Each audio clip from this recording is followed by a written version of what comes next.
Yu-Gi-Oh is supposed to be fun. Obviously, there is a lot of people that go out there playing competitive Yu-Gi-Oh where you're actually getting prizes and things like that. But in general, Yu-Gi-Oh is supposed to be a fun game. And what could be more fun than building big monsters and smacking each other with them? So we're going to be building a deck today around the biggest monster of them all. A classic in the playgrounds, essentially, Gren Maju. I love Gren Maju. I think he's so funny. I built this deck a long time ago, and admittedly, I have not used it for a very long time. It is probably a little bit outdated by now. It is never going to be meta. Please don't try and put in the comments, oh, you need to do this, and this for it to be meta, because this is just something I built a long time ago that I thought that I'd share with you because it's a little bit of fun, and I love having a bit of fun with Yu-Gi-Oh! And if you are into having that little bit of fun and want to create decks like this, then please do subscribe down below. It is very much helpful to me if you do so. It lets me know how people enjoying the content. It lets me feel good about myself seeing the numbers get bigger, just the same as Gren Maju will make you feel better about the numbers just getting bigger and bigger when you look at your attack stats. So, without further ado, let's get into our Gren Maju profile. So we are running a 60 card main deck for this, and the idea being is how many of these cards can we possibly banish in order to make our copies of Gren Maju Daiser as big as possible. So we are starting with the main man, Gren Maju. This card's attack and defense are each equal to the number of your removed from play cards times 400. Next up, we are playing 3 copies of Golden Homunculus. This card gains 300 attack and defense for each of your removed from play cards, but it starts on 1500, so it's actually in the early stages, Golden Homunculus is stronger than Gren Maju until you have roughly 20 or so cards banished, in which case Gren Maju starts becoming stronger. Next up, we are playing 3 copies of Eater of Millions. Cannot be normal summoned or set, must be special summoned from your hand by banishing 5 or more cards from your hand, field and or extra deck face down, and cannot be special summoned by other ways. This card gains 100 attack and defense for each face down banished card. This face-up card on the field cannot be tributed or used as material for a fusion, synchro, or exist summon. Once per turn at the start of the damage step, if this card battles an opponent's monster, you can banish that opponent's monster face down. Next up, we are playing 3 copies of Necroface.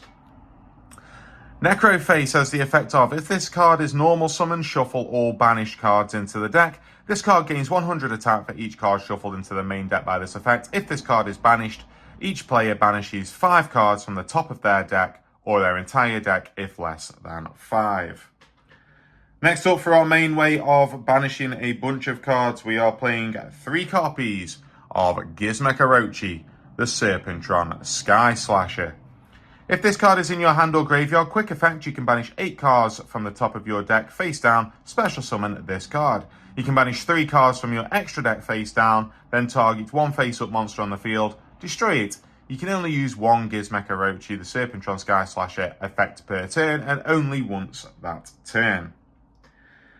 Next up, we are playing a simple danger package to combine with the likes of Macrocosmos to banish things when they're discarded but still get their effects. We are playing 3 copies of Danger Tsushinoko.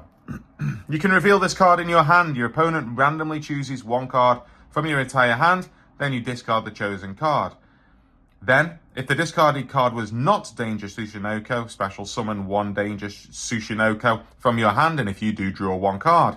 If this card is discarded, you can special summon this card. You can only use this effect of Danger Tsushinoko once per turn. Next up, we are playing 3 copies of Danger Jackalope. It has the same effect of choosing a card from the hand to be discarded. Only if this card gets discarded, you can special summon 1 Danger monster from your deck in defense position, except for Jackalope. Next up, we are playing a single copy of Chupacabra. If this card is discarded, you can target one danger monster in your graveyard except for Chupacabra and special summon it. And next, we are playing 2 copies of Danger Mothman. So if Mothman gets discarded, you can have both players draw 1 card, then both players discard 1 card. Next, we are playing a single copy of Danger Dogman. So if Dogman gets discarded, you can have all face-up monsters your opponent currently controls lose 1,000 attack until the end of this turn. Next up, we are playing 2 copies of Danger Nessie. So if Danger Nessie gets discarded, then you can add 1 danger card from your deck to your hand except for Danger Nessie. We are playing 2 copies of Danger Ogopogo. So if Ogopogo gets discarded, you can send 1 danger card from your deck to the graveyard except for Ogopogo. We are playing 2 copies of Bigfoot. So if this card is discarded, you can target 1 face-up card your opponent controls and destroy it. Lastly, out of the danger packages, we are playing a single copy of Danger Thunderbird. So if this card gets discarded, you can target 1 set card your opponent controls and destroy it. And then finally, to round out the monsters, we are playing a single copy of Shifter as well. Okay, that's it for the rather large monster package, admittedly, but we are playing a 60-card deck, so that's to be expected, really. Let's move on over to our spells. Starting off, of course, with 3 copies of Dimensional Fissure. Any monster sent to the graveyard is banished instead. Next up, we are playing 3 copies of Chaos Zone. Each time a monster is banished, place 1 Chaos counter on this card for each of those monsters. Once per turn, you can remove 4 or more Chaos counters from your side of the field to target 1 banished monster with a level equal to the number of Chaos counters removed. Special summon that target. When this card on the field is sent to the graveyard by your opponent's card effect, you can add 1 light or dark monster from your deck to your hand whose level is less than or equal to the number of Chaos counters that were on this card. Next up, for that incredibly fast banishing, we are playing 3 copies of the Golden Castle of Stromberg. Once per turn during your standby phase, you must banish 10 cards from the top of your deck face down. This is not optional, or this card is destroyed. During your main phase, you can special summon 1 monster from your deck that specifically lists the card Golden Castle of Stromberg in its text. You cannot normal summon or set the turn you activate this effect, even if this card leaves the field.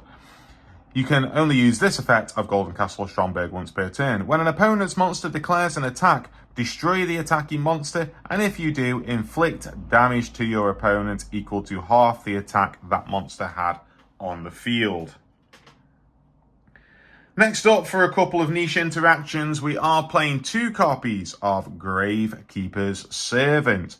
Unless your opponent sends 1 card from the top of his or her deck to the graveyard, he or she cannot declare an attack. So this works in tandem with the likes of Macrocosmos and Dimensional Fissure, because if they do not know what they're going to be sending, then they cannot actually send it to the graveyard, or they cannot send things to the graveyard, so it gets banished instead, so they cannot actually attack under Gravekeeper's Servant and Macrocosmos.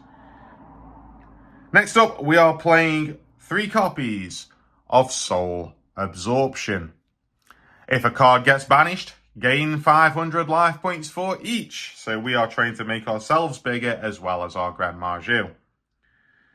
Next up, we are playing 3 copies of Pot of Desires. Banish 10 cards from the top of your deck face down to draw 2 cards. And we are playing, for a little bit more draw power, 3 copies of Allure of Darkness to get another draw 2. But we must banish a dark monster from our hand once we do.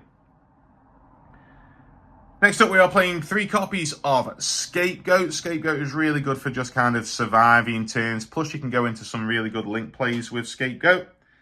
We're playing a single copy of That Grass Looks Greener. And we are playing a single copy of card destruction. And I only just realized just how old my card destruction actually is. It's from Structure Deck Yu-Gi. And lastly, we are playing 3 copies of Macrocosmos to finish with the spells and traps. So that is it for the main deck. Let's move on over to our extra deck next. Starting off with the Xyz monsters. We're starting off with a single copy of the Zombie Vampire. Requires 2+ level 8 monsters, so it's quite easy to make with a bunch of the dangers. If you use a monster with a level that is owned by your opponent for the Xyz summon of this card, treat it as level 8. Neither player can target this card with effects of special summoned monsters, except those special summoned from the graveyard. You can detach 1 material from this card. Each player sends the top 4 cards from their deck to the graveyard. Then if any monsters were sent to either graveyard by this effect, you can special summon one of the monsters to your field. You can only use this effect of the Zombie Vampire once per turn. And also for the rank 8s, we are playing a single copy of Hope Harbinger. Once per turn, when a spell card or effect is activated on the field, quick effect, you can negate that effect, and if you do, attach that card to this card as material. When an opponent's monster declares an attack, you can detach 1 material from this card, change the attack target to this card, and perform damage calculation. If another face-up Xyz monster you control is destroyed by battle or card effect, you can target 1 face-up Xyz monster you control. It gains attack equal to 1 of those destroyed monsters' original attack. Next up, we are playing 2 copies of Link Spider. Once per turn, you can special summon 1 level 4 or lower normal monster from your hand to the zone that this card points to. We are playing a single copy of IP Masquerena. We're playing a single copy of SP Little Knight. Playing a single copy of Nightmare Cerberus. Single copy of Nightmare Phoenix. And a copy of Nightmare Unicorn. And we are playing a single copy of Decode Talker Heat Soul. So it gains 500 attack for each monster it points to. Quick effect, you can pay 1,000 life points to draw 1 card. Then if your life points are 2,000 or less, you can apply this effect. Banish this card from the field, and if you do, special summon 1 Link 3 or lower Cyberse monster from your extra deck, except for Decode Talker Heat Soul. You can only use this effect of Heat Soul once per turn. Next up, we are playing a single copy of Topologic Trisbane. If a monster is special summoned to a zone that this card points to, banish as many of those monsters as possible, also as many spells and traps on the field as possible, and if you do, inflict 500 damage to your opponent for each of those cards banished by this effect. And we are also playing a single copy of Topologic Zeroboros. You cannot summon or set monsters to any extra monster zone this card points to. Gains 200 attack for each banished card. If another monster is special summoned to a zone a link monster points to whilst this monster is on the field, banish all cards on the field. Once per turn, during the standby phase of the next turn after this card was banished by its own effect, special summon this banished card. And then finishing off, we are playing a single copy of Access Code Talker. We're playing a single copy of Saryuja Skulldread. And finally, a single copy of Underworld Goddess of the Closed World. That is it for our Gren Maju deck profile. I hope that you have enjoyed it. If you enjoy playing Gren Maju, let me know below. There's loads of ways that you can play this deck. This is just one that I cooked up quite a long time ago, admittedly. But I thought that I would share it with you. One day I will probably take a little bit of time to upgrade this deck a little bit. But honestly, it's good fun to just build Big Monster and Big Monster Smack Face. So thank you very much for watching, everybody. I hope you have enjoyed it. Please do subscribe down below. It really helps me out if you do. And I will see you next time.